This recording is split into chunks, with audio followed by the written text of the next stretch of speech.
السلام محترم ناظرین، اس وقت کالام خیبر پختونخوا سوات کالام میں موجود ہیں ہم، اور یہاں پر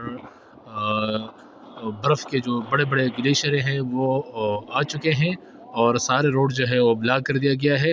ابھی جو ہے ایکسیویٹرز اور بلڈوزر جو ہے برف ہٹانے میں مصروف ہے، راستہ کھولنے میں مصروف ہے۔ ابھی دیکھیں یہ دیکھیں اور اتنے بڑے بڑے پہاڑ بن چکے ہیں اس وقت۔ دیکھیں آپ، یہ دیکھیں یہ سامنے، ابھی دیکھیں اوپر بھی دیکھیں اور نیچے بھی دیکھیں۔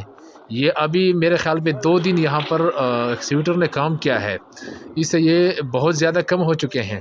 یہ ابھی 4x4 گاڑی جو ہے یہ صرف گزر سکتی ہے، اور گاڑی نہیں گزر سکتی ہے۔ یہ دیکھیں یہ اوپر دیکھیں، یہ بڑے بڑے پہاڑ آ چکے ہیں برف کے، اور بہت خوبصورت اور دل نشین منظر ہے۔ دل میں آیا کہ دوستوں کے ساتھ شیئر کر دوں، اور دوست احباب بھی دیکھیں، اور